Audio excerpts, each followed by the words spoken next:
नमो भगवते वासुदेवाय. सार्थ सुबोध ज्ञानेश्वरी. लेखन आणि वाचन सौ मनीषा भास्कर अभ्यंकर, महाराष्ट्र, मिरज 416410. अध्याय 4.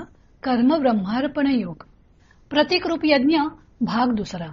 ओव्या आहेत 127 ते 130 आणि गीतेचा श्लोक आहे 26. 25व्या श्लोकापासून भगवंतांनी प्रतिकरूप यज्ञांचे वर्णन करण्यास सुरुवात केली. मागच्या श्लोकात दैवयज्ञ व ब्रह्मयज्ञ यांचे वर्णन केले. आता श्लोकात आणखी काही प्रतिकरूप यज्ञांचे वर्णन करतात. श्लोक 26. श्रोत्रादीनिंद्रियाण्यन्ये संयम अग्निषु जुह्वति, शब्दादीन विषयान्य इंद्रियाग्निषु जुह्वति. दुसरे कोणी संयम स्वरूपी अग्नीचे ठिकाणी श्रोत्र आदी करून इंद्रियांचे हवन करतात. कित्येक कोणी इंद्रियरूपी अग्नीचे ठिकाणी शब्द आदी करून विषयांची आहुती देतात.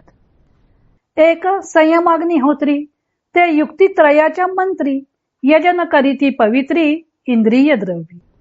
धारणा ध्यान समाधी रूपी संयम हेच कोणी अग्निहोत्र, त्याचे आचरण करणारे कित्येक मूलबंधाधिक 3 बंधरूपी मंत्राद्वारा इंद्रियरूपी पवित्र द्रव्याने यज्ञ करतात.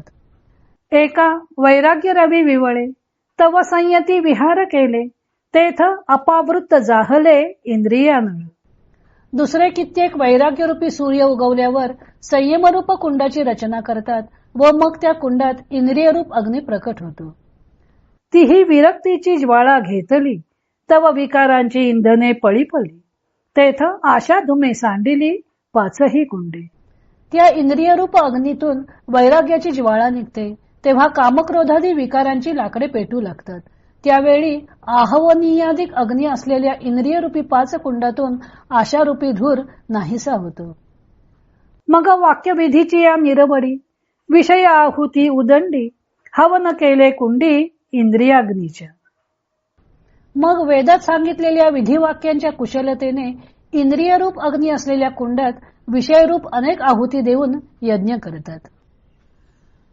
भगवंत यज्ञ हा शब्द केवळ यज्ञकुंड रचून त्यात घातलेली आहुती एवढ्या मर्यादित अर्थाने वापरत नाहीत. प्रत्येक कर्मच कसे यज्ञ स्वरूप आहे त्याचे वर्णन त्यांनी केलेले आहे. या श्लोकात इंद्रिय संयमरूप साधनाला यज्ञाचे रूप दिलेले आहे. यात संयम हा अग्नी असून त्यात समस्त इंद्रियांचे हवन केले जाते. दुसऱ्या अध्यायात म्हटले होते की इंद्रियानी प्रमाथीनी हरंती प्रसभम मनः. विवेकी माणसाचे मन सुद्धा इंद्रिये बळजबरीने विषयाकडे ओढून नेतात. त्यामुळे साधकाने समस्त इंद्रियांना आपल्या ताब्यात ठेवले पाहिजे. इंद्रियांमध्ये मनाला विचलित करण्याची शक्ती असते. ती त्यांची शक्ती निःशेष नाहीशी करून त्यांना सांसारिक भोगामध्ये प्रवृत्त न होऊ देणे म्हणजेच संयमरूप अग्नीमध्ये हवन करणे होय. श्रोत्र, त्वचा, नेत्र, जिव्हा, नासिका या पंचज्ञानेंद्रियांना शब्द, स्पर्श, रूप, रस व गंध या त्यांच्या विषयांमधून विवेकाने परावृत्त करणे म्हणजे इंद्रिय संयम रूप यज्ञ. संयम म्हणजेच इंद्रियांना वश करणे. इंद्रिय जर ताब्यात असतील तर त्यांच्यामध्ये मनाला विषयात प्रवृत्त करण्याची ताकद राहत नाही. मिथ्याचारी जो इंद्रिय संयम करतो तो बाह्यतः इंद्रिय संयम करतो, पण मनाने विषयांचे ध्यान करतो. पण ज्याला परमात्मा स्वरूपाची प्राप्ती करून घ्यायची आहे त्याने मनामध्ये सुद्धा विषयांचं चिंतन करता कामा नये, तरच तो यथार्थ संयम होईल. या संयमालाच भगवंतांनी यज्ञाच्या रूपात प्रस्तुत केले आहे. श्लोकाच्या उत्तरार्धात विषय यज्ञाचे वर्णन केले आहे. शब्दादी विषयांचे इंद्रियरूप अग्नीत हवन करणे म्हणजे विषय यज्ञ. विषयांचे इंद्रियरूप अग्नीत हवन म्हणजे विषयांचे ग्रहण करत असताना इंद्रियांमध्ये कोणताही विकार उत्पन्न होऊ न देणे. कानांनी निंदा वा स्तुती ऐकली तरी त्याबद्दल दुःख किंवा आनंद उत्पन्न होऊ न देणे.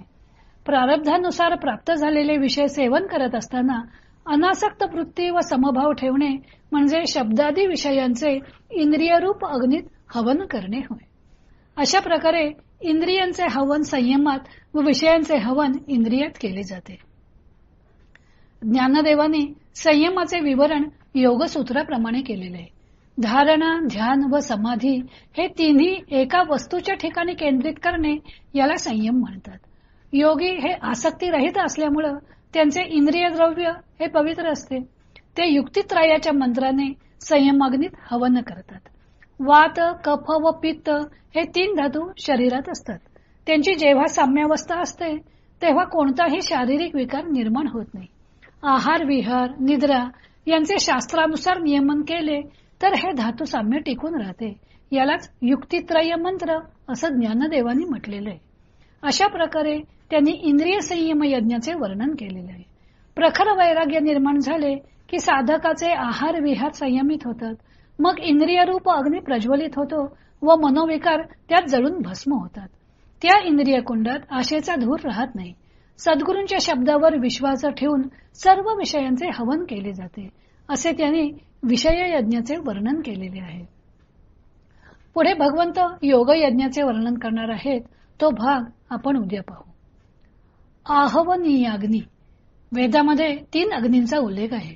गार्हपत्य अग्नी, आहवनीय अग्नी व दक्षिणाग्नी. यातील गार्हपत्य अग्नी सदा प्रज्वलित असतो. आहवनीय व दक्षिणाग्नीला मात्र प्रज्वलित करावे लागत असे.